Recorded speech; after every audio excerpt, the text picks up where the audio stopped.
Welcome to my channel Abdul educare. तो friends, आज की इस वीडियो में हम स्टैंडर्ड 7 ज्योग्राफी का chapter number 2 the sun the moon and the earth का एक्सप्लेनेशन देखेंगे। तो फ्रेंड्स, अभी तक आपने मेरे इस चैनल अब्दुल एडुकेयर को सब्सक्राइब नहीं किया है तो प्लीज़ सब्सक्राइब कर लीजिए और बेल आइकॉन को भी प्रेस कर दीजिए ताकि हमारे ऐसे ही लेटेस्ट वीडियो के अपडेट्स आप तक पहुंच सके। और फ्रेंड्स, आपके एंटरटेनमेंट पर्पज़ के लिए हमने दूसरा चैनल भी खोला है जिसका नाम है अब्दुल एंड रुबीना चैलेंज, जहां हम आपको चैलेंजिंग वीडियोस लाते रहते हैं। तो उस चैनल का लिंक आपको डिस्क्रिप्शन बॉक्स में मिल जाएगा। तो आज का हमारा चैप्टर है स्टैंडर्ड 7 ज्योग्राफी का chapter number 2 the sun the moon and the earth. तो आज हम किसके बारे में पढ़ने वाले हैं फ्रेंड्स? सारा कुछ मैं आपको हिंदी में एक्सप्लेन करने वाला हूँ, तो वीडियो को छोड़ना मत। सन यानी कि क्या? सूरज। द मून यानी कि क्या? चांद। और अर्थ यानी कि पृथ्वी। तो इनके बारे में हम पढ़ेंगे कि क्या सूरज क्या काम करता है, उसकी पोजीशन क्या है, कौन सी जगह पर रहता है, चांद क्या, कैसे चांद के बारे में पढ़ेंगे और पृथ्वी के बारे में भी पढ़ेंगे। तो फ्रेंड्स, द मून्स मोशंस। तो अब हम किसके बारे में पढ़ने वाले हैं? चांद के मोशंस के बारे में पढ़ने वाले हैं। Like the earth the moon also has axial and orbital motion.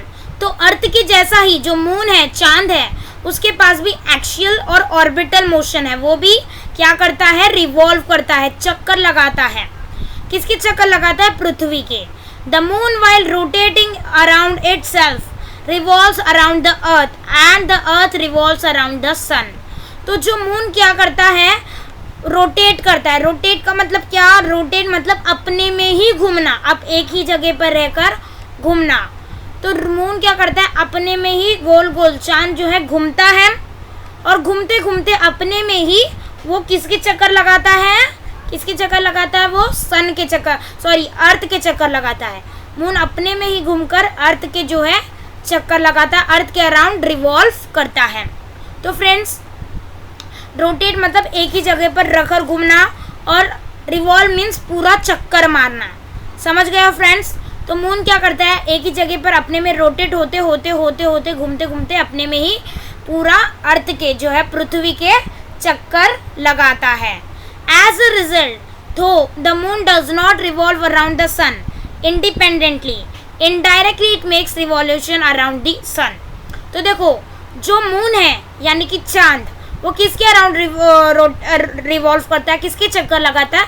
पृथ्वी के। पर वो इनडायरेक्टली क्या करता है? सन के चक्कर नहीं लगाता। क्या मून सन के अराउंड घूमता है? इनडायरेक्टली वो नहीं, इंडिपेंडेंटली वो नहीं घूमता। इंडिपेंडेंटली मतलब अपने से वो नहीं घूमता, पर इनडायरेक्टली वो घूमता है। कैसे इनडायरेक्टली घूमता है? देखो, अभी देखो, मून किसके अराउंड चक्कर लगा रहा है? मून किसके अराउंड रिवॉल्व कर रहा है? अर्थ के, पृथ्वी के। तो पृथ्वी किसके अराउंड रिवॉल्व कर रही है? सन के। इसीलिए इनडायरेक्टली वो जो हो जाएगा, सन के अराउंड चक्कर लगा रहा है। The time it takes to make one revolution around the earth and one rotation around itself is the same. तो जो मून जो है ना फ्रेंड्स, मून क्या करता है? अर्थ के चक्कर लगाता है।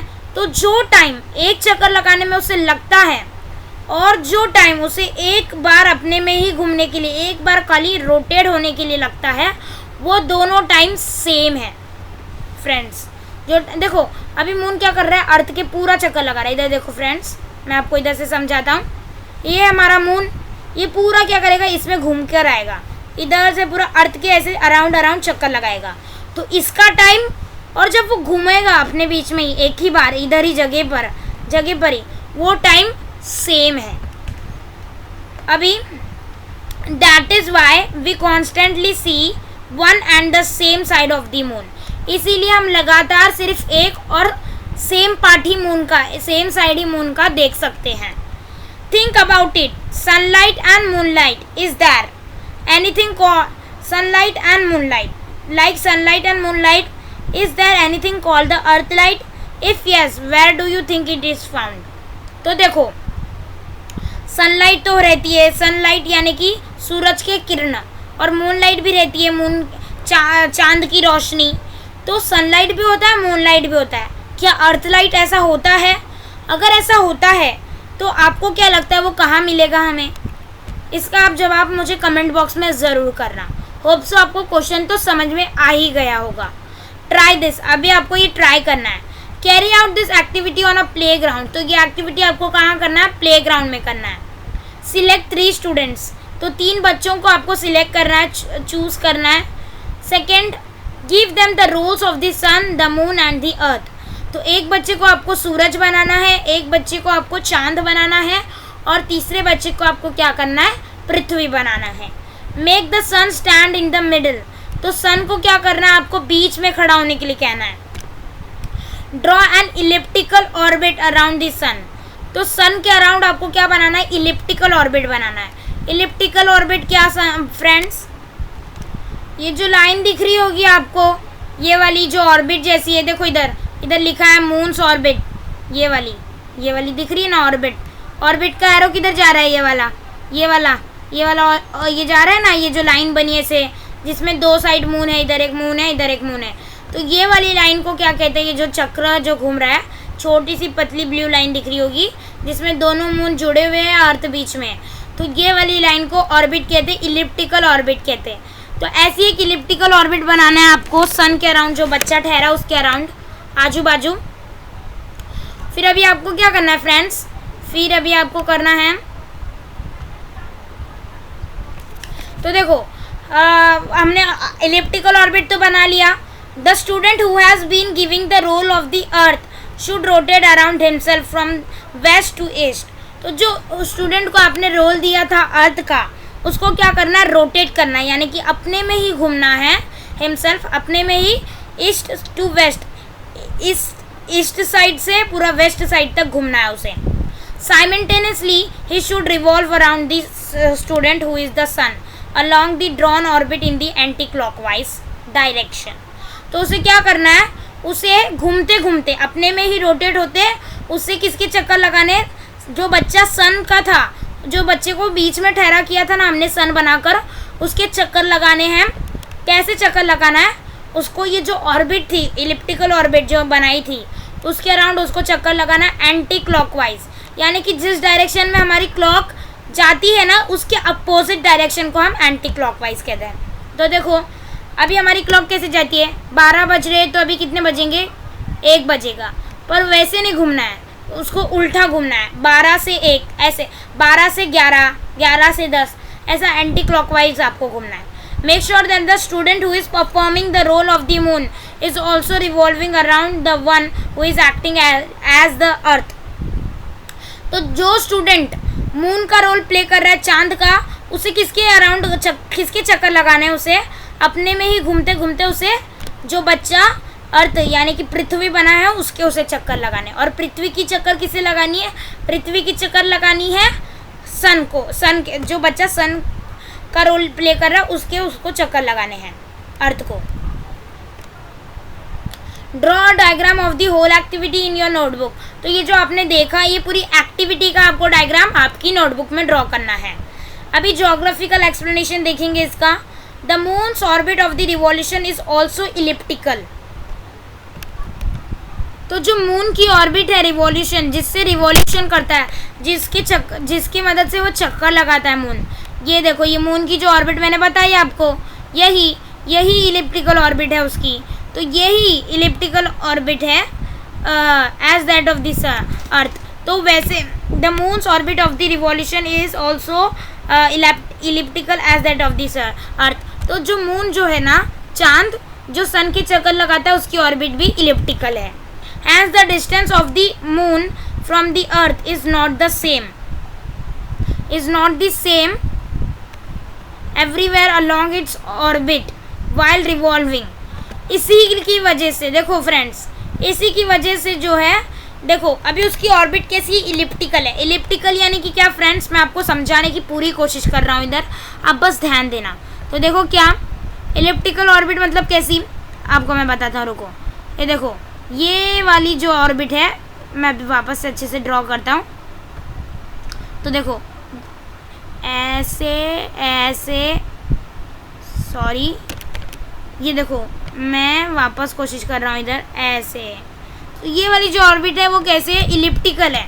इलिप्टिकल मतलब जो टेढ़ी होगी, थोड़ा स्लांट में जाएगी। देखो इधर से आप देख रहे हो ये क्या ऑर्बिट जो आपको दिख रही है इधर पिक्चर में, ये कैसी ऐसी टेढ़ी गई है ना, टेढ़ी गई है कि नहीं, तो उसे इलिप्टिकल कहते हैं। क्या कहते हैं इसे? इलिप्टिकल कहते हैं। अगर ऑर्बिट ऐसी होती है हमारी एकदम सीधी ऐसे, स्लांट नहीं होती, तो उसे इलिप्टिकल नहीं कहते। तो देखो ऐसी ऑर्बिट रहती तो उसे इलिप्टिकल नहीं कहते। तो फ्रेंड्स इधर क्या बोला गया है, तो इसकी जो ऑर्बिट है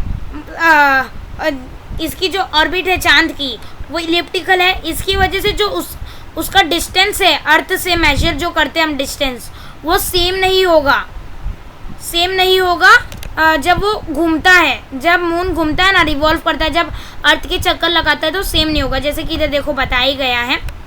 देखो अभी मून इधर है तो ये क्या है, यूनिट 10, 100, 1000, 10,000, लाख, तो 4,07,000 किलोमीटर पर ये है। ओके, डिस्टेंस मून का और अर्थ का इधर से कितना है, 4,07,000 किलोमीटर, और इधर है 3,56,000 इसका है। तो इधर देखो, इधर जो है छोटा डिस्टेंस है, थोड़ा कम है, और इधर तो 4 लाख है, इसीलिए डिस्टेंस सेम नहीं होगा। क्यों? क्योंकि इसकी ये जो ऑर्बिट है वो इलिप्टिकल है, यानी कि स्लांट में है। When it is closest to the earth it is said to be perigee, and when it is the furthest the position is called the apogee। तो बहुत ही अच्छी बात है, बहुत ही अच्छे से समझ में आ जाएगा, ये बहुत ही इजी चैप्टर है। तो देखो जब भी मून हम लोग से क्लोज होता है, अर्थ के बहुत ही क्लोज होता है, जब भी मून अर्थ के क्लोज होता है, देखो इधर कितना है, 3,56,000 किलोमीटर की ही दूरी है। तो ये देखो अर्थ से थोड़ा नज़दीक है इधर, इसीलिए इसे पेरिजी कहा गया है। और देखो ये अर्थ से बहुत दूर है मून, 4,07,000 किलोमीटर की दूरी है, इसीलिए इसे अपोजी कहा गया है। तो जब नज़दीक होता है तो उसे कौन सी पोजीशन में कहते हैं, उसे पेरिजी पोजीशन में कहते हैं। और जो फार्देस्ट पोजीशन होती है वो कौन सी होती है, अपोजी पोजीशन होती है। ये डायग्राम है मून्स के पोजीशन के बारे में। We have studied the phases of the moon. तो हमने 5th स्टैंडर्ड में ही फेजेस ऑफ द मून के बारे में पढ़ लिया था फ्रेंड्स। 5th में ही पढ़ा था या 6th में पढ़ा था, मुझे उतना अच्छी तरीके से याद नहीं है, पर मैंने बनाया ज़रूर है उसके ऊपर वीडियो, शायद 5th में ही होगा। तो उसके बारे में हमने उस चैप्टर में हमने क्या पढ़ा था, जो भी स्टैंडर्ड का होगा उसमें हमने फेसेस ऑफ द मून के बारे में पढ़ा था कि मून कैसा दिखता है हमें। न्यू मून डे और फुल मून डे के बारे में भी हमने पढ़ा था। You know how it waxes from the new moon day to the full moon day and how it's wanes from the full moon day to new moon day. तो waxes यानी कि इंक्रीज होना, वैन्स यानी कि decrease होना, कम होना, और waxes यानी कि इंक्रीज यानी कि ज़्यादा होना। तो आपको मालूम ही होगा कि कैसे मून के ये जो फेसेस है वो न्यू मून डे से फुल मून डे तक इंक्रीज कैसे होते हैं। तो देखो न्यू मून डे पर एकदम कम रहता है, फिर थोड़ा बनता है, और फुल मून डे तक पूरा बढ़ जाता है। तो कैसे ये इंक्रीज होता है पोर्शन वो बताया गया है। और जो पार्ट फ्रेंड्स हमें दिखता है अर्थ पे से मून का, उसे हम इल्यूमिनेटेड पोर्शन कहते हैं, यानी कि इल्यूमिनेटेड यानी कि चमकता हुआ पोर्शन। जिस पोर्शन पर सन की लाइट पड़ती है वही पोर्शन हमें अर्थ से दिखाई देता है। और हमने देखा how it's wanes from the full moon day to new moon day. तो फुल मून डे से न्यू मून डे तक कैसे उसका जो पार्ट्स है वो डिक्रीज होता है। तो पूरा मून दिखेगा, फिर थोड़ा थोड़ा कम होता रहेगा, ऐसे ही चलता रहेगा। तो फ्रेंड्स इधर आप देख सकते हो ये सन रेज है। सन रेज यानी कि क्या, सूरज की किरणें। सूरज की जो किरणें हैं वो बहुत ही इंपॉर्टेंट रोल प्ले करती है friends faces of the moon में, क्योंकि जहाँ सूरज की किरणें पड़ेगी मून पर वही पार्ट हमें अर्थ से दिखाई देगा ऑब्वियसली, नहीं तो उधर जो हो जाएगी शैडो पड़ जाएगी तो हमें नहीं दिखाई देगा। तो जैसे कि फ्रेंड्स आप देख सकते हो वैक्सिंग एंड वैनिंग। तो देखो इधर ये फुल मून डे पर हमें कुछ नहीं दिखाई दे रहा है, नहीं फुल मून डे पर फ्रेंड्स, तो फुल मून डे पर हमें कुछ दिखाई नहीं दे रहा मून। और देखो इधर अभी हमें थोड़ा दिखाई दे रहा है, थोड़ा इंक्रीज हुआ, फिर इधर थोड़ा ज़्यादा इंक्रीज हुआ, अभी आधा मून हमें इधर दिखाई दे रहा है। फिर देखो अभी इधर कितना, तो इधर इतना दिखाई दे रहा है।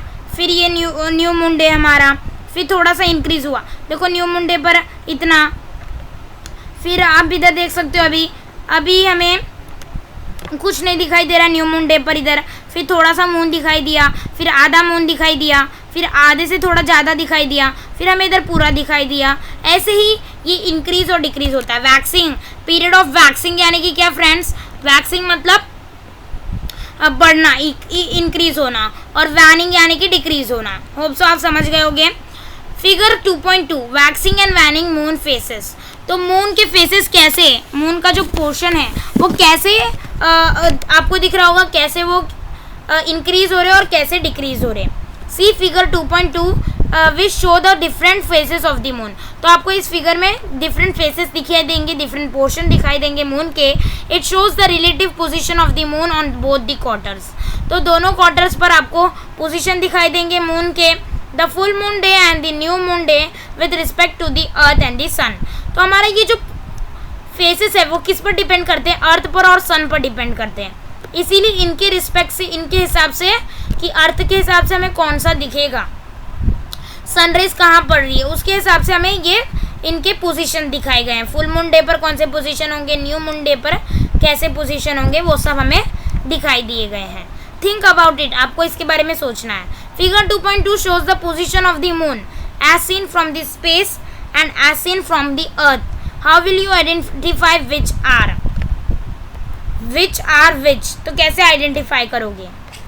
तो फ्रेंड्स फिगर 2.2 में आपने देखा कि पोजीशन दिए गए हैं मून के, फेसेस दिए गए हैं, तो जो कि किसके हिसाब से है, स्पेस के हिसाब से और अर्थ के हिसाब से। मतलब अर्थ में आपको कौन से पोजीशंस दिखेंगे और स्पेस में आपको कैसे पोजीशंस दिखेंगे वो दिए गए हैं। तो कैसे पहचानोगे कि कौन से पोजीशन स्पेस के हैं और कौन से पोजीशन अर्थ के हैं। मतलब देखो अभी आप अर्थ पे रहोगे तो आपको कैसे मून दिखेगा, और स्पेस में रहोगे तो कैसा आपको मून दिखेगा, कौन सा पार्ट दिखेगा, कौन सा साइड दिखेगा, वो दोनों दिए गए हैं। तो how you will identify the which are which, तो कैसे आप फाइंड आउट करोगे कि स्पेस का कौन सा पोजीशन है और अर्थ का कौन सा पोजीशन है, वो बताया गया है। तो ये जस्ट क्वेश्चन है, खाली आप समझिए इसे, इसका आंसर आपको इतना डीप में जाके ज़रूरत नहीं है। तो we see the faces of the moon in the sky from the earth. तो हम मून के फेसेस देख सकते हैं, पोजीशन देख सकते हैं अर्थ पे से।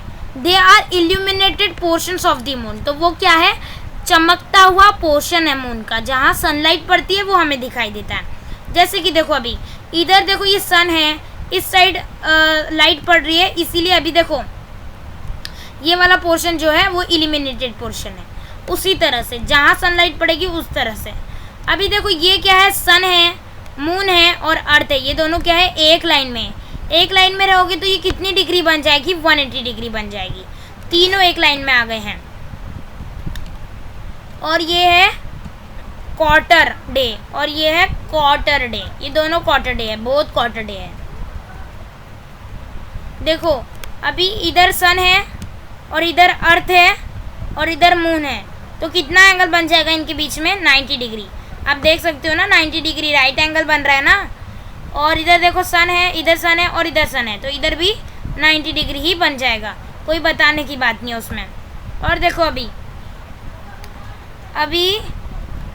इधर सन, इधर मून और इधर अर्थ, तो ये 180 डिग्री बन जाएगा। और फ्रेंड्स अभी इधर 180 डिग्री बन गया। सपोज इधर का मून हटा दे रहे हम लोग, और इधर सन, इधर अर्थ और इधर मून, तो 180 डिग्री बनेगा। और अभी आपको ये एरो देखना है, ये एरो इधर से इधर तक आया तो 270 डिग्री बन गया। इधर सन, इधर अर्थ और इधर मून, तो कितना हो गया, 270 डिग्री बन गया। तो ये इतना ही आपको समझना है। तो ये जो हम फेसेस देखते हैं मून पर, ये क्या है, अर्थ पर जो देखते हैं वो इल्यूमिनेटेड पोर्शन है। They become visible due to sunlight reflect from the moon. तो वो क्या करते हैं, सनलाइट रिफ्लेक्ट होता है, उनके ऊपर सनलाइट गिरता है, तब हम मून को देख पाते हैं। While revolving around the earth the moon is on the opposite side of the sun on a full moon day. तो जब मून अर्थ के अराउंड रिवॉल्व करता है, अर्थ के चक्कर लगाता है, तो जो मून होता है वो सन के अपोजिट साइड होता है, सामने वाले साइड होता है फुल मून डे पर।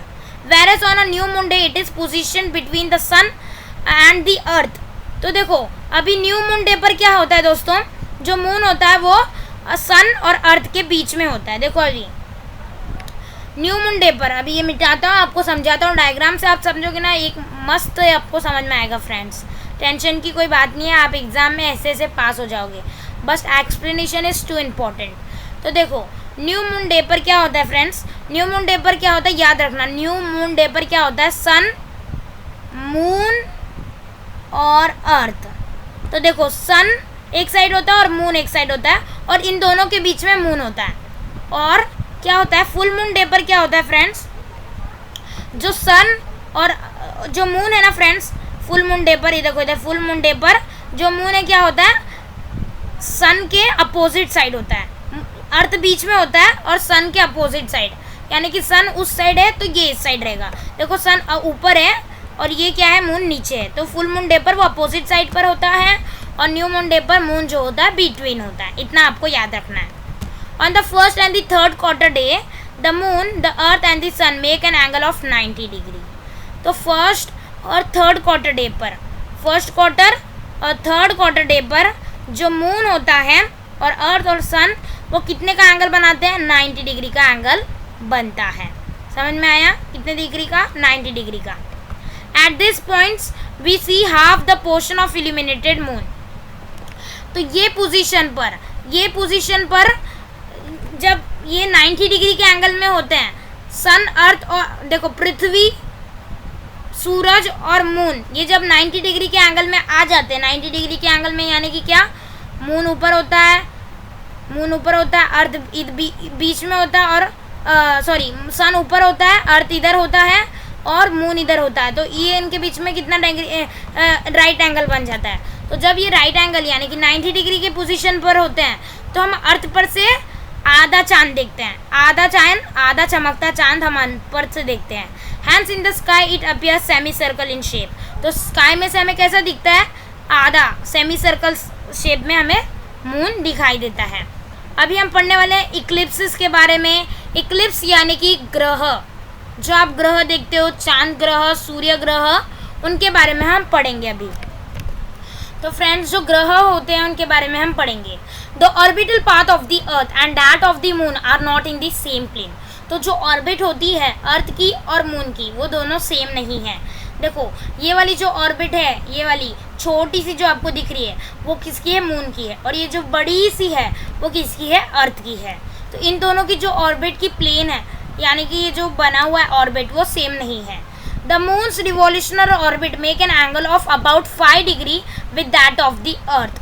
तो जो मून की रिवॉल्यूशनरी, जो मून की घूमने वाली, चक्कर लगाने वाली ऑर्बिट है, वो अर्थ की ऑर्बिट के साथ 5 डिग्री का एंगल बनाती है। कितने डिग्री का, 5 डिग्री का। इधर आप देख सकते हो 5 डिग्री का। तो देखो ये वाली जो ऑर्बिट है वो मून की है, और ये वाली जो ऑर्बिट है बड़ी वाली एकदम, वो अर्थ की है। इन दोनों की ऑर्बिट मिलाकर इन दोनों के बीच में एक 5 डिग्री का एंगल बन जाता है। समझ में आ गया। अभी आगे बढ़ते हैं। As a result the moon intersect the planes of the earth orbit twice during one revolution. तो इससे हमें मालूम पड़ता है जो मून है वो 2 बार अर्थ की ऑर्बिट से टकराता है रिवॉल्यूशन के समय में। तो इससे हमें मालूम पड़ता है कि जो क्या है, देखो जो मून है ना वो 2 बार टकराएगा अर्थ की ऑर्बिट से रिवॉल्यूशन करने के लिए अर्थ के अराउंड। तो देखो अभी मून किसके अराउंड घूमता है, मून अर्थ के अराउंड घूमता है। देखो अर्थ के अराउंड वो घूम रहा है, इधर ये जो मून है वो ऐसे ऐसे घूमेगा। एक बार देखो इधर आपने, इधर एक पॉइंट है, अर्थ और मून की, अर्थ की ऑर्बिट और मून की ऑर्बिट देखो आप इधर जुड़ी हुई है, तो वो क्या हो जाएगा, क्या, ये देखो इधर आप डॉट देख सकते हो, ये जुड़ी हुई है, मतलब ये क्या हो जाएगा, जुड़ जाएगा। जुड़ा हुआ है मतलब ये टकराएगा। जब मून इधर से घूमकर इधर तक आएगा तब भी वो इंटरसेक्ट होगा, और जब वो इधर आएगा तब भी वो इंटरसेक्ट होगा। तो रिवॉल्यूशन के टाइम कितने टाइम वो इंटरसेक्ट होता है, टकराता है मून की, अर्थ की ऑर्बिट से मून 2 टाइम, ट्वाइस। आपको याद रखना है ये। On each new moon day, the lines joining the earth and the sun and the moon make an angle of 0 degree. तो हर न्यू मून डे पर जो लाइन बनती है, जो एक लाइन में अर्थ, सन और मून आ जाते हैं, तो कितने का एंगल बनता है, 0 डिग्री का एंगल बनता है। Whereas on each full moon day, this angle is of 180 degree. देखो फुल मून डे पर, न्यू मून डे पर जब इन तीनों साथ में आ जाते हैं, एक लाइन पर आ जाते हैं, तो 0 डिग्री का एंगल बनता है।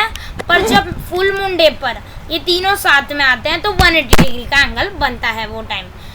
न्यू मून डे पर 0 डिग्री का एंगल बनेगा साथ आने पर, और लाइन में आने पर, एक लाइन में आने पर, और फुल मून डे पर 180 डिग्री का बनेगा। Even so the sun, the moon and the earth may not be in one straight line in the same plane on every new moon और द फुल मून डे।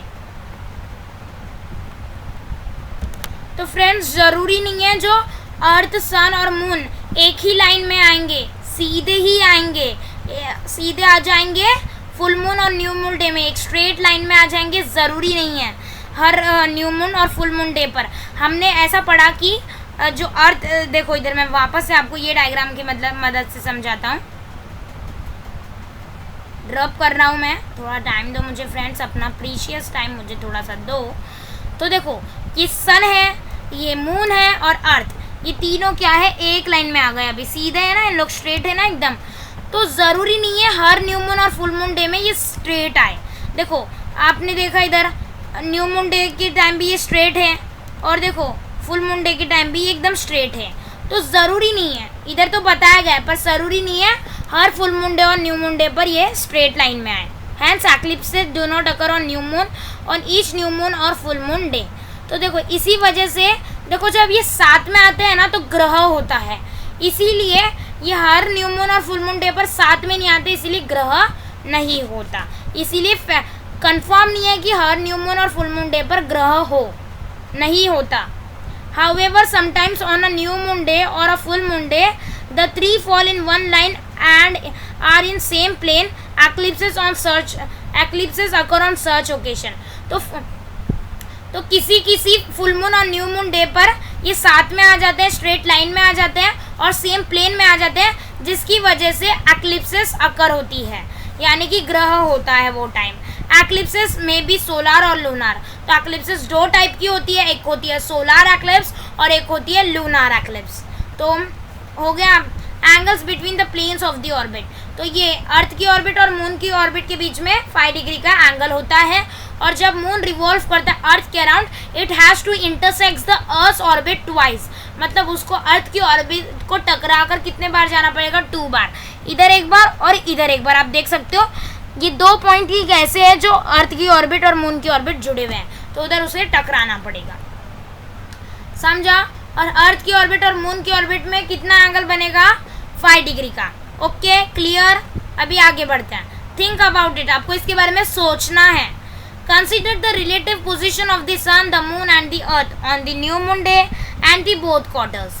तो आपको ये consider करना है जो रिलेटिव पोजिशन है अर्थ, तो जो रिलेटिव पोजीशन दिए गए हैं द सन, द मून और the earth and the new moon and the both quarters. तो आपको ये देखना है कि पृथ्वी कहाँ पर है, सन कहाँ पर है, सूरज कहाँ पर है, और हमारा चांद कहाँ पर है, इनके पोजीशन देखना है न्यू मून डे पर, on the new moon day, और दोनों बोथ क्वार्टर डे पर। What will be the angle between the lines joining the earth and the moon and as well as the earth and the moon and as well as the earth and the sun. तो दोस्तों आपको ये देखना है कि इनके बीच में कितने डिग्री का एंगल बन रहा है। How many times will the angle be formed in a month. तो एक मंथ में कितने बार ये एंगल बनेगा, तो वो आपको देखना है, और ये आप ज़रूर मुझे कमेंट बॉक्स में बताना फ्रेंड्स। और ये आप किसी का हेल्प भी ले सकते हो ये आंसर के लिए। सोलार एक्लिप्स, यानी कि हम सोलार एक्लिप्स के बारे में हम पढ़ेंगे। If the moon is between the sun and the earth, the shadow of the moon falls on the earth. तो जो हमारा मून है वो सन और अर्थ के जब बीच में होता है, पृथ्वी और सूरज के बीच में जब हमारा चांद आता है, तो जो चांद का शैडो होता है, the shadow of the moon falls on the earth. तो जो मून की शैडो छाँव होती है वो अर्थ पर पड़ती है। At such a time these three celestial objects are on the same plane and fall in one line। तो ये जो 3 मून, सन और अर्थ, ये 3 एक लाइन में आ जाते हैं और एक साथ लाइन सेम प्लेन में आ जाते हैं। Hence the place on the earth where the moon shadow falls experiences a solar eclipse। तो जहाँ अर्थ के जो पार्ट में, अर्थ के जो प्लेसेस पर ये चांद का शैडो पड़ता है, चांद का जो ये मीन्स छाँव पड़ जाती है, जहाँ अंधेरा हो जाता है उसके वजह से, इसीलिए जहाँ शैडो पड़ने की वजह से जो प्लेसेस पर अर्थ पर चांद का शैडो पड़ता है वहाँ सोलार एक्लिप्स होता है, उसे सोलार एक्लिप्स कहते हैं। This shadow is of two type, the central portion of the shadow is darker and the periphery is light. तो देखो जो सेंट्रल पोर्शन होता है, ये जो शैडो होते हैं दो टाइप के होते हैं। सेंट्रल पोर्शन जो होता है वो डार्क होता है और पेरिफेरी मीन्स जो वो पेरिफेरी कितना कैसा होता है, लाइट होता है। तो सेंटर का पोर्शन होता है वो डार्क होता है और पेरिफेरी लाइट होता है। In the area of dark shadow on the earth the sun becomes completely invisible. तो जो एरिया में डार्क शैडो पड़ता है अर्थ पर, उस अर्थ के प्लेसेस पर जो सन होता है वो दिखाई नहीं देता, इनविजिबल हो जाता है। This condition is known as total solar eclipse. इस कंडीशन को हम टोटल सोलर एक्लिप्स कहते हैं। हाउएवर जहाँ सन कम्प्लीटली इनविजिबल होता है। However during same period at the places where the shadow is lighter the sun disc appears partially covered. तो दोस्तों जो प्लेसेस अभी देखो, जो प्लेसेस पर पूरा डार्क शैडो पड़ता है उस प्लेसेस पर तो सन दिखता ही नहीं है, उसे हम टोटल सोलर एक्लिप्स कहते हैं। और जो प्लेसेस पर हल्का शैडो पड़ता है वो प्लेसेस पर हमें पार्शियली मीन्स थोड़ा सा हमें सन डिस्क दिखाई देता है, सन का डिस्क दिखाई देता है। This condition is describe at partial solar eclipse. तो उस कंडीशन को हम पार्शियल सोलर एक्लिप्स कहते हैं जहाँ हम सन डिस्क दिखते हैं। Total solar eclipse is seen in a very limited region of the earth. तो टोटल सोलर एक्लिप्स जो हमें दिखाई देता है वो बहुत ही लिमिटेड कम एरिया में ही दिखाई देता है अर्थ के, पृथ्वी के। तो देखो ये डायग्राम जो है बहुत ही ज़्यादा इम्पॉर्टेंट है, इसे आप ड्रॉ कीजिए, जितना हो सके उतना ड्रॉ कीजिए, क्योंकि नक्की 101% ये आपको एग्ज़ाम में आ सकता है। ओके फ्रेंड्स, तो इसे ज़्यादा से ज़्यादा कोशिश कीजिए ड्रॉ करने की। तो देखो ये जो सन की जो लाइट है, मैं समझा रहा हूँ ये टोटल और पार्शियल सोलर एक्लिप्स के बारे में। तो सन की देखो ये जो मून का शैडो जो है ना, मून का वो अर्थ के उधर पड़ता है। तो जो डार्कर पोजीशन होता है, तो देखो अभी ये बीच का जो सेंट्रल पोर्शन यानी कि बीच का जो पोर्शन होता है ना, ये वाला सेंटर पोर्शन, इधर डार्क एकदम शैडो पड़ता है, एकदम डार्क शैडो पड़ता है। इसीलिए इधर क्या होता है, इसीलिए देखो ये सेंटर पोर्शन के उधर क्या होता है, सेंटर पोर्शन के उधर ये होता है टोटल सोलर एक्लिप्स, जहाँ पूरा सन हमें दिखाई नहीं देता।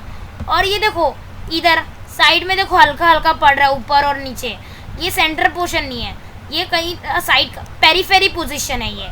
तो पेरीफेरी पोजीशन में क्या होता है, सन का डिस्क हमें दिखाई देता है। देखो सन इतना दिखाई देगा, इसे हम पार्शियल सोलर एक्लिप्स कहेंगे। अभी हम एनुलर सोलर एक्लिप्स के बारे में पढ़ेंगे। किसके बारे में, एनुलर सोलर एक्लिप्स। तो पहले पढ़ लेते हैं। तो फ्रेंड्स कभी कभी क्या होता है, sometimes the moon is in the apogee position. तो जब वो रिवॉल्व करता है यानी कि चक्कर लगाता है, हरदम वो चक्कर लगाते रहता है मून, चांद, किसके, पृथ्वी के। तो जब वो चक्कर लगाता है तो वो कौन से अपोजी पोजीशन में होता है। अपोजी यानी कि क्या, पेरिजी यानी कि क्या, पेरिजी यानी कि नियर होना, अर्थ से क्या होना मीन्स नज़दीक होना, और अपोजी यानी कि क्या, दूर होना, फार्थेस्ट होना। तो दोस्तों जब ये अपोजी पोजीशन में होता है, that this mean it is at the farthest from the earth. तो जब ये रिवॉल्व करता है तो ये अपोजी पोजीशन यानी कि दूर होता है अर्थ से। जब वो दूर होता है ना, तो आप देख सकते हो अपोजी पोजीशन इसको कहते हैं। वापस से मैं समझा रहा हूँ आपको, ये मैंने ऑलरेडी समझा दिया है। अपोजी यानी कि जब ये ज़्यादा दूर होता है, इनके बीच में ज़्यादा डिस्टेंस होता है, तब इसे अपोजी कहते हैं। जब ये एकदम क्लोज होता है तो इसे पेरिजी कहते हैं, और जब एकदम फार होता है तो इसे क्या कहते हैं, अपोजी। तो जब ये फार होता है, दूर होता है अर्थ से, as a result the deep shadow of the moon is cast in space and does not reach the earth. तो जो अभी देखो क्या हो रहा है, सोलर एक्लिप्स में क्या हो रहा है दोस्तों, सोलर एक्लिप्स में जो चांद की रोशनी है वो अर्थ पर पड़ रही है। चांद की रोशनी क्या हो रही है, अर्थ पर पड़ रही है।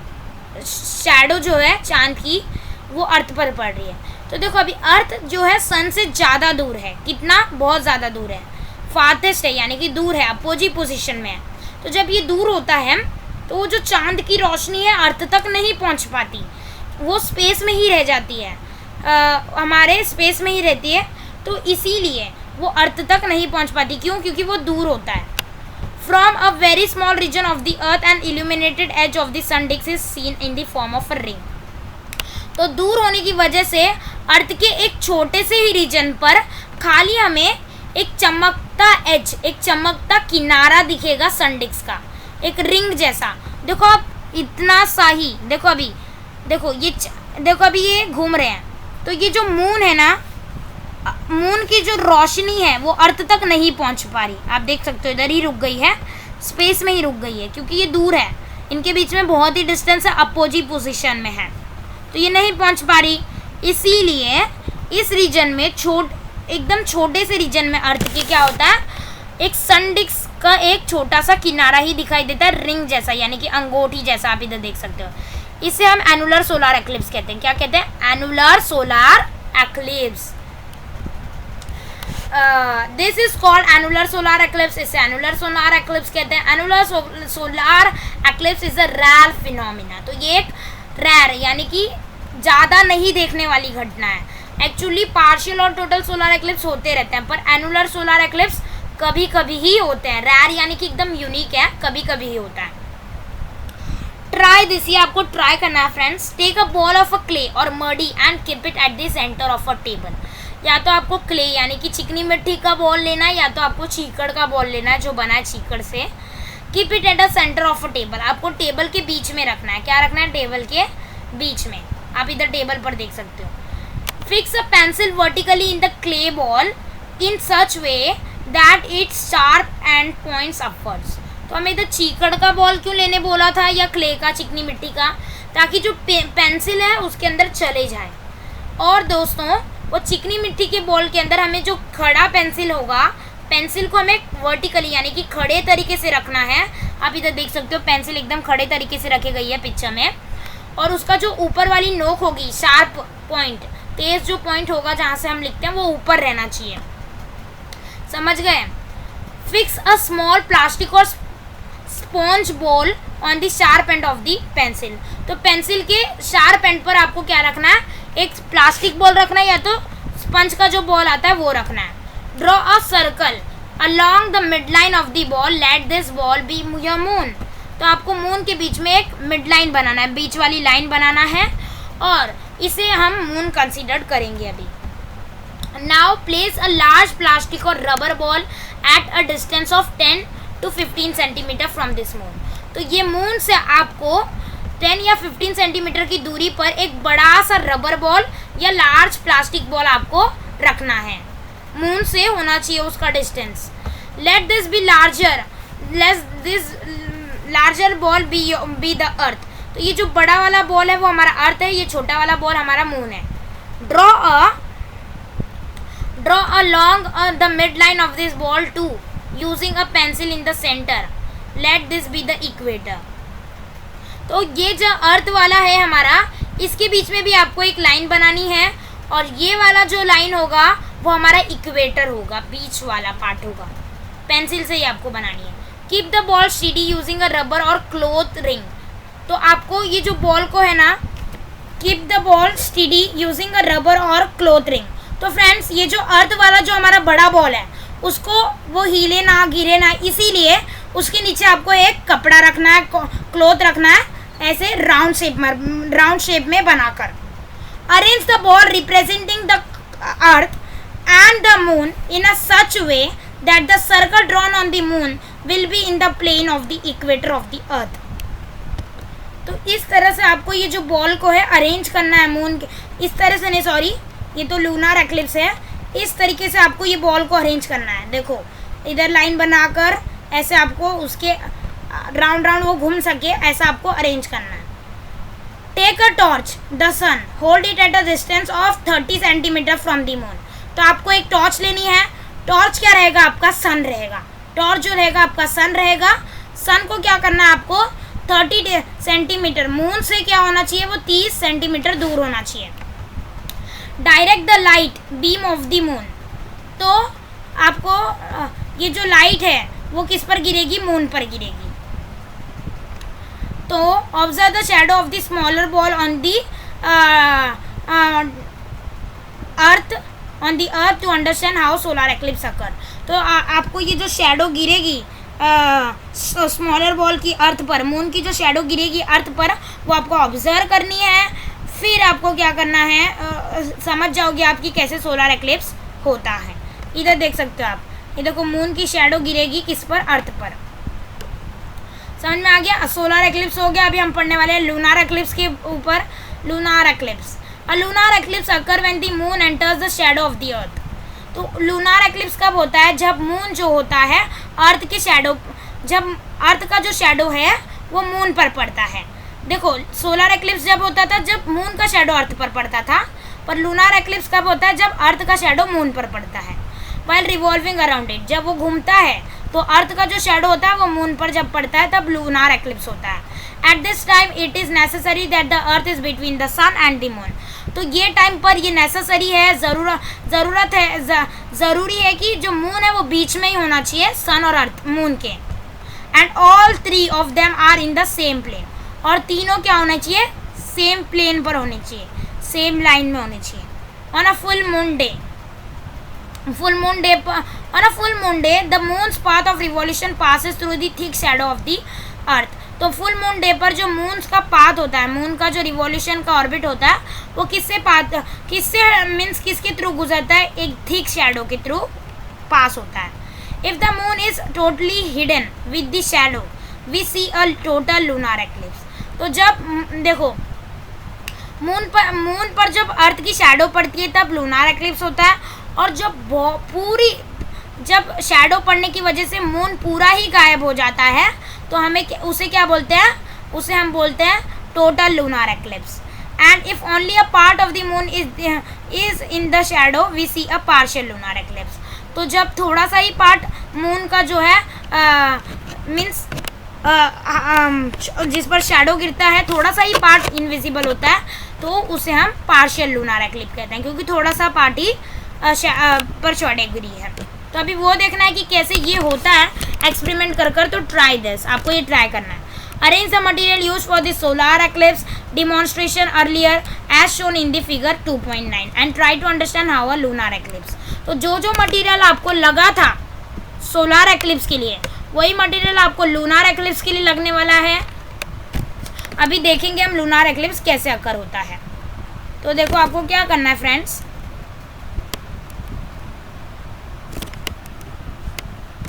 तो फ्रेंड्स आप देख सकते हो इधर देखो, अभी अर्थ को आपको क्या रखना है, ये नेसेसरी है यानी कि इम्पॉर्टेंट है, ज़रूरी है। अर्थ जो है बीच में होना चाहिए सन के, सन जो है हमारा टॉर्च है और ये जो बॉल है छोटा वाला वो मून है, तो अर्थ बीच में होना चाहिए। तो जब अर्थ की शैडो पड़ेगी, अर्थ की छाव पड़ेगी मून पर, तो जब पूरा मून हिडन हो जाएगा तो उसे हम टोटल लूनार एक्लिप्स कहेंगे, और थोड़ा सा ही मून का पार्ट गिरेगा तो हम उसे पार्शियल लूनार एक्लिप्स कहेंगे। ओके, समझ में आ गया। लूनार एक्लिप्स एक्टिविटी हमने की, अभी देखी। यूज योर ब्रेन पावर, अभी आपको ब्रेन पावर यूज करना है। On the day of solar eclipse in which part of the earth will it not be seen. तो सोलर एक्लिप्स के दिन पर कौन से पार्ट ऑफ अर्थ पर वो नहीं दिखेगी। Can we see total and lunar eclipse on the same occasion, क्या हम टोटल और लूनार एक्लिप्स दोनों को एक ही दिन देख सकते हैं। Why is an annular eclipse not, why is an annular lunar eclipse not occur. तो क्यों एनुलर लूनार एक्लिप्स नहीं अकर होती। देखो हमने सोलर एक्लिप्स पढ़ा, टोटल सोलर एक्लिप्स पढ़ा, पार्शियल सोलर एक्लिप्स पढ़ा, एनुलर सोलर एक्लिप्स भी पढ़ा, पर हमने और लूनार एक्लिप्स भी हमने पढ़ा, और पार्शियल लूनार एक्लिप्स भी पढ़ा, और हमने क्या पढ़ा, टोटल लूनार एक्लिप्स भी पढ़ा, पर एनुलर लूनार एक्लिप्स क्यों नहीं होती। Which eclipse you see from the moon, कौन सा एक्लिप्स आपको मून से दिखाई देता है। Why are solar eclipse caused by the other planet are not seen from the earth. तो अर्थ पर से आप सोलर एक्लिप्स जो दूसरे प्लानट्स के साथ हुई है वो क्यों नहीं दिखाई देती। थिंक अबाउट इट, आपको इसके बारे में सोचना है। When solar eclipse do not occur on a new moon day does it mean the moon does not have any shadow at all. तो जब सोलर एक्लिप्स नहीं होती न्यू मून डे पर तो इसका मतलब है अर्थ की जो शैडो है वो मून पर नहीं पड़ी है। तो देखो अभी हम पढ़ने वाले हैं टोटल और पार्शियल सोलर एक्लिप्स का ये डायग्राम है। तो देखो अर्थ की जो शैडो है वो किस पर पड़ेगी, मून पर पड़ेगी। जब पूरा मून ढक जाएगा तो इसे lunar eclipse, total lunar eclipse कहेंगे, और जब आधा मून रह जाएगा यानी कि थोड़ा सा ही पार्ट शैडो पर आएगा और थोड़ा सा बाकी रह जाएगा तो उसे हम पार्शियल लूनार एक्लिप्स कहेंगे। अभी नीचे आते हैं, अभी हम पढ़ेंगे कैरेक्टरिस्टिक्स ऑफ सोलार एक्लिप्स के बारे में। सोलार एक्लिप्स की कैरेक्टरिस्टिक्स के बारे में हम पढ़ने वाले हैं। A solar eclipse occur on a new moon day. तो सोलार एक्लिप्स कब अकर होता है? न्यू मून डे पर, but not on every new moon day. पर हर न्यू मून डे पर सोलार एक्लिप्स नहीं अकर होता। If and only if the sun, the moon and the earth are in the same plane and fall in one line. तो ये solar eclipse कब होता है? जब सन, मून और अर्थ तीनों जन एक सेम प्लेन में आते हैं और सेम लाइन में आते हैं, स्ट्रेट में, तभी होता है द सोलार एक्लिप्स अकर। तो तभी ये सेम लाइन में आते हैं, वन लाइन में आते हैं, एक लाइन में आते हैं, तो ही सोलार एक्लिप्स अकर होता है। The maximum duration of a total solar eclipse is 7 minute and 20 seconds. तो दोस्तों जो मैक्सिमम ज़्यादा से ज़्यादा ड्यूरेशन जो रहता है सोलार टोटल सोलार एक्लिप्स, वो क्या है? 7 मिनट और 20 सेकेंड ही वो रहता है। तो टोटल कितने सेकेंड हो जाएंगे? 440 सेकेंड्स हो जाएंगे। Characteristics of lunar eclipse. अभी लूनार एक्लिप्स की कैरेक्टरिस्टिक्स के बारे में पढ़ेंगे। A lunar eclipse occur on a full moon day but not on every full moon day. तो लूनार एक्लिप्स अकर होता है फुल मून डे पर हर फुल मून डे पर नहीं। A lunar eclipse occur if and only if the sun, the moon and the earth are in the same plane and fall in one line। तो lunar eclipse occur होता है full moon day पर हर full moon day पर नहीं होता, ज़रूरी नहीं है। A lunar eclipse occur if and only if the sun, the moon और the earth are in the same plane and fall in one line. तो लूनार एक्लिप्स भी जब होता है जब ये तीनों चीज़ sun, moon, earth same plane पर और सेम लाइन में आते हैं, वन लाइन में। तो the maximum duration of a total lunar eclipse is 107 minute. तो ये इसका maximum duration total lunar eclipse का क्या है? 107 मिनट्स है। तो friends, eclipse and astronomical event. तो ये जो ग्रह जो होते हैं, चांद ग्रह, सूर्य ग्रह, ये क्या है? एक एस्ट्रोनॉमिकल इवेंट है, यानी कि ये जो इवेंट जो है एस्ट्रोनॉमी को रिलेटेड है। A solar eclipse or lunar eclipse is just an astronomical event। तो ये जो सोलार एक्लिप्स और लूनार एक्लिप्स ये एक एस्ट्रोनॉमिकल इवेंट है जो कि होते हैं। देयर इज़ नथिंग ऑस्पिशियस और इन ऑस्पिशियस अबाउट दिस इवेंट्स। तो ये ऑटोमेटिकली एस्ट्रोनॉमी में होते हैं, तो ये इसमें कुछ शुभ और लाभ, ऐसा करोगे तो ऐसा हो जाएगा, ऐसा करोगे तो ऐसा होगा, तो वो नहीं करना चाहिए। ये करने से एस्पिशियस है यानी कि शुभ है, इनऑस्पिशियस है यानी कि अशुभ है, ऐसा कुछ नहीं है अबाउट दिस इवेंट। इनके ये घटनाओं के बारे में ऐसा कुछ नहीं है। It is just a result of the sun, the moon and the earth being a specific position. तो ये स्पेसिफिक पोजीशन में आने से ये एक रिजल्ट होता है जिसकी शैडो गिरने की वजह से ये ग्रह होते हैं। तो कुछ ऐसा नहीं है, कुछ शुभ और लाभ इसमें नहीं है। There is a lot of curiosity about eclipses because an eclipse is not just a regular occurrence। तो इनके बारे में बहुत ही क्यूरियोसिटी होती है इनको देखने के लिए, जब आएगा चांद ग्रह, जब आएगा सूर्य ग्रह, तो ये सब ऐसे देखने के लिए हमें बहुत ही क्यूरियोसिटी, मन में उत्सुकता होती है, क्योंकि ये रेगुलर ऑकरेंस पर नहीं आते, रोज़ रोज़ ये नहीं होता। For scientists working in the field of astronomy, eclipses and particularly total or annular solar eclipses present great opportunities for study। तो जो साइंटिस्ट होते हैं जो एस्ट्रोनॉमी के रिलेटेड स्टडी करते हैं, तो जो एक्लिप्सेस यानी कि ग्रह और जो टोटल और एनुलर सोलार एक्लिप्स होता है, वो बहुत ही एक अच्छी अपॉर्चुनिटी है, एक अच्छा चांस है उन पर स्टडी करने के लिए। Scientists from all over the world make it a point to visit the location where such events are going to occur। तो अर्थ पर कौन से प्लेसेस पर ये इवेंट्स होने वाले हैं, वहाँ साइंटिस्ट आते हैं पूरे वर्ल्ड से उधर स्टडी करने के लिए, वो लोकेशन पर। They carry out elaborate studies of eclipse conditions. तो वो इलेबोरेट यानी कि डिटेल में वो पढ़ते हैं इलिप्सेस के बारे में। ऑलवेज रिमेंबर, ये बात आपको हमेशा याद रखनी है, while observing a solar eclipse it is necessary to view the sun disc through dark glasses or special goggles made for that purpose, otherwise the intense heat of the sun can be harmful to the naked eyes. मतलब क्या, जब भी आप solar eclipse को देखोगे, जब partial solar Eclipse को देखोगे यानी कि सन डिस्क को देखोगे तो आपको किससे देखना चाहिए, ये नेसेसरी बहुत ही ज़रूरी है। जब आप सन डिस्क को देखोगे, सन के ऊपर साइड देखोगे, तो आपको डार्क ग्लासेस होने चाहिए, डार्क जो glasses, or special goggles made for that purpose. तो सोलर एक्लिप्स को देखने के लिए गॉगल्स भी बनाए जाते हैं स्पेशल, वो खरीद के देखने चाहिए, या तो डार्क ग्लासेस पहनने चाहिए। अदरवाइज जो इंटेंस हीट होगी, उसकी जो लाइट होगी, वो आपके जो सन की लाइट होगी वो बहुत ही हार्मफुल होती है, खतरेदायक होती है हमारे खुले आँखों के लिए। आप खुले आँखों से देखोगे नेक्ड आइज से तो वो बहुत ही खतरेदायक होगी, इसीलिए आपको गॉगल्स या तो डार्क ग्लासेस पहनने ही चाहिए, वो पर्पस के लिए बने हुए। यानी कि ऐसे ग्लासेस आपको लाने चाहिए कि जिससे आप सन डिस्क देख सको, ऐसा बोलकर आपको लाना चाहिए, और वही ग्लासेस से आप देख सकते हो। अगर आप खुले आँखों से ऐसे ही अपने लंगे आँखों से देखोगे तो आपको क्या हो जाएगा फ्रेंड्स, आपके जो आँख है वो डैमेज भी हो सकते हैं, खराब भी हो सकते हैं। During the period of a solar eclipse a large number of birds and animals get confuse due to the untimely darkness that sets in.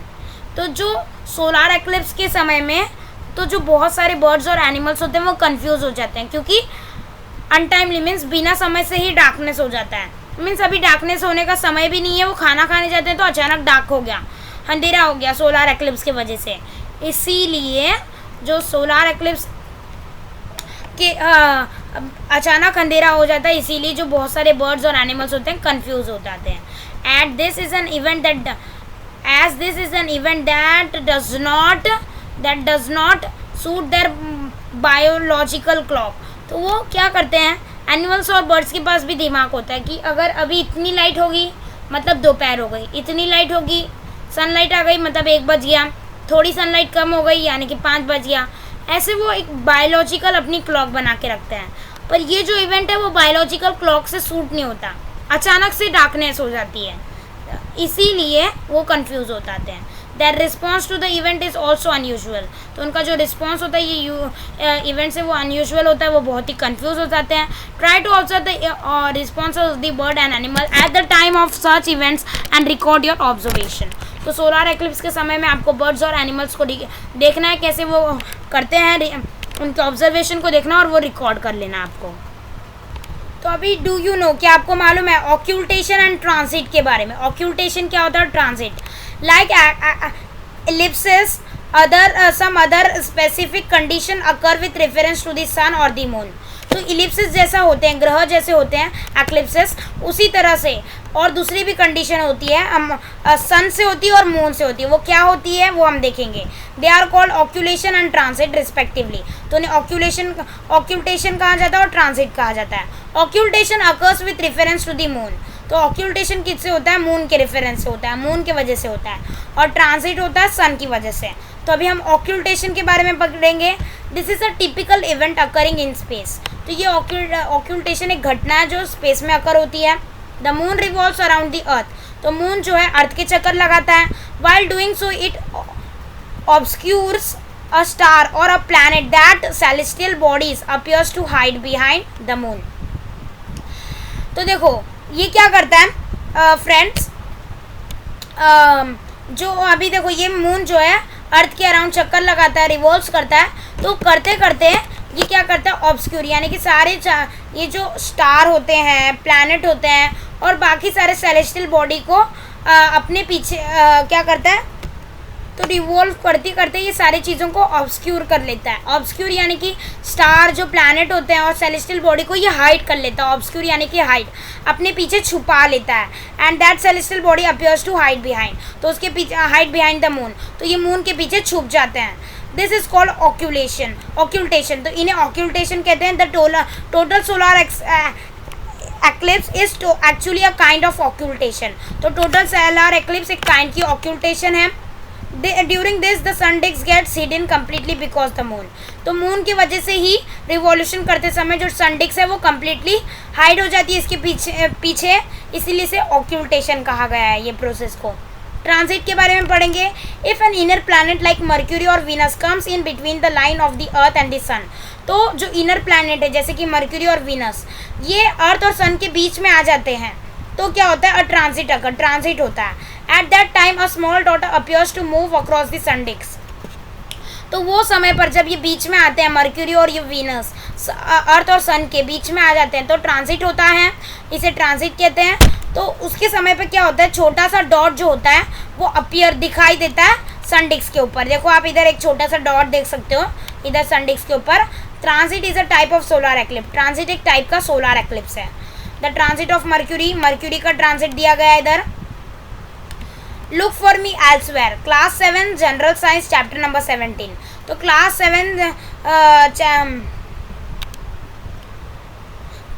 7 general science में चैप्टर नंबर 17 में भी आप इसके बारे में पढ़ सकते हो, ये चैप्टर के बारे में। और class 6 general science chapter number 16 के बारे में भी आप सन मून अर्थ के बारे में आप पढ़ सकते हो फ्रेंड्स। तो ये हमारा पूरा चैप्टर खत्म हो चुका है। मैं आपको दिखा देता हूँ विथ प्रूफ। देखो क्वेश्चन आंसर्स आ चुके हैं, मीन्स पूरा चैप्टर जो है खत्म हो चुका है। वीडियो अच्छा लगा तो वीडियो को लाइक करें, हमारे दूसरे चैनल को सब्सक्राइब करना ना भूलें। Thanks for watching this video. Like share and subscribe to my channel Abdul Educare.